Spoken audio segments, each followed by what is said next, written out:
అందరికీ నమస్కారం. ఈరోజు మనం ఒక చాలా అందమైన విషయం గురించి మాట్లాడుకుందాం. కొన్నిసార్లు మన ఎదుగుదలకి మనమే అడ్డుపడతాం, మన అహం వల్ల.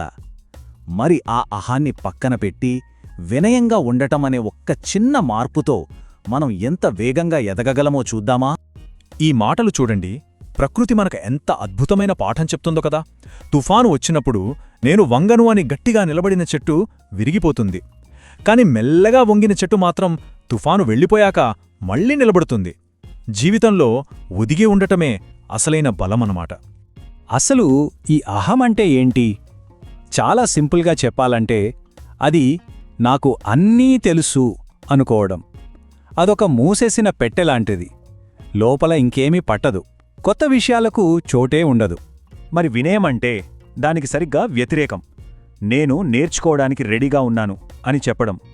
ఎప్పుడూ తెరిచి ఉండే ఒక అందమైన తలుపులాంటిది. కొత్త ఆలోచనల్ని, కొత్త పాఠాల్ని ఎప్పుడు లోపలికి రమ్మని పిలుస్తుంది. ఈ రెండు రకాల ఆలోచనల మధ్య ఎంత తేడా ఉందో చూడండి. ఒకటి, నేను ఎప్పుడూ కరెక్టే అనుకోవడం. ఇదొక గోడలాంటిది, మనల్ని ముందుకు వెళ్ళనివ్వదు. ఇంకొకటి, సరే నేను వింటాను అనడం. ఇదొక దారిలాంటిది, మనల్ని ఎన్నో కొత్త అవకాశాల వైపు నడిపిస్తుంది. ఇది చాలా చాలా ముఖ్యమైన విషయం. అహం మన చుట్టూ గోడలు కట్టేస్తుంది, మనల్ని ఒంటరిని చేసేస్తుంది. మనం ఎవ్వరితోనూ కలవలేం. కాని వినయం, అది వంతెనలు కడుతుంది, మనల్ని అందరితో కలుపుతుంది, మంచి స్నేహాల్ని, అవకాశాల్ని మన దగ్గరకు తెస్తుంది. సరే, ఈ విషయాన్ని మనం ఇంకా బాగా అర్థం చేసుకోవడానికి ఒక చిన్న కథ చూద్దామా? ఒకే క్లాస్లో ఇద్దరు స్టూడెంట్స్ ఉన్నారనుకోండి.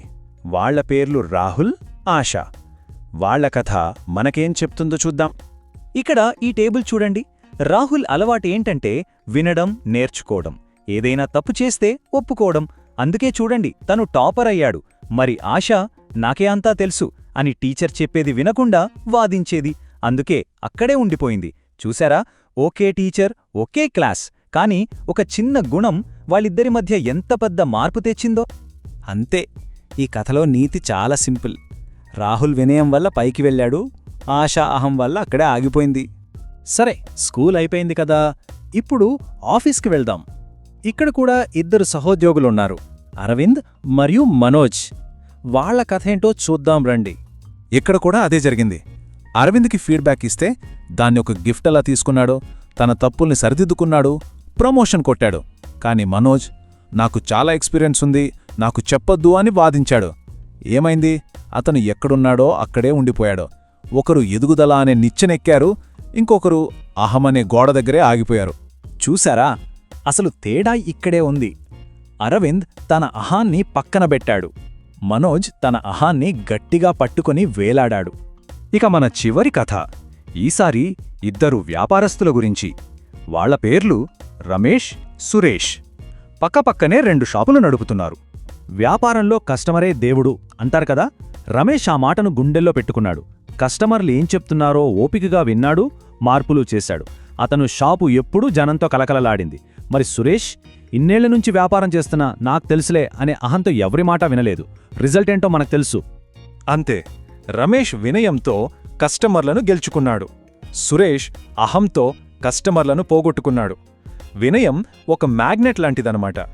మంచిని, విజయాన్ని తన వైపు ఆకర్షిస్తుంది.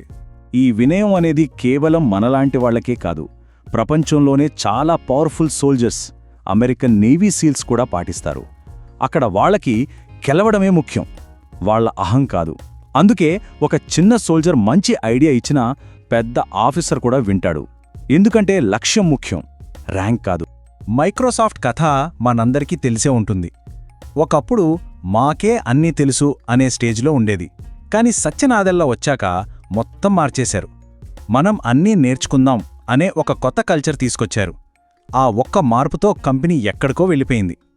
అహాన్ని వదిలేస్తే ఎంత పవర్ వస్తుందో చెప్పడానికి ఇంతకన్నా మంచి ఉదాహరణ ఉంటుందా? సరే, ఇన్ని కథలు విన్నాం కదా. ఇప్పుడు ఒక క్షణం మన గురించి మనం ప్రశాంతంగా ఆలోచిద్దాం. మన జీవితంలో మన ఎదుగుదలకి మన అహం ఎక్కడైనా చిన్న అడ్డుగోడలా నిలుస్తోందా? మన చుట్టూ ఎంతోమంది మన మంచి కోరేవాళ్లుంటారు. మన అమ్మానాన్న, టీచర్స్, మంచి స్నేహితులు.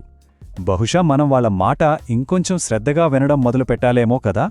పెద్ద పెద్ద మార్పులేం వద్దు, వినయంగా ఉండటానికి మనం మార్చుకోగలిగే ఒక చిన్న అలవాటు ఏంటి? ఉదాహరణకి, ఎవరైనా మాట్లాడుతున్నప్పుడు ఫోన్ పక్కన పెట్టి వాళ్ళ కళ్ళలోకి చూసి వినడం.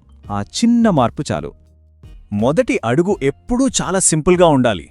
ఈరోజు మనం చేయగలిగే ఒకే ఒక్క చిన్న పని, ఏదైనా తప్పు జరిగితే ఎలాంటి సాకులు చెప్పకుండా అవును నాదే తప్పు అనే ఒప్పుకోవడం, అంతే.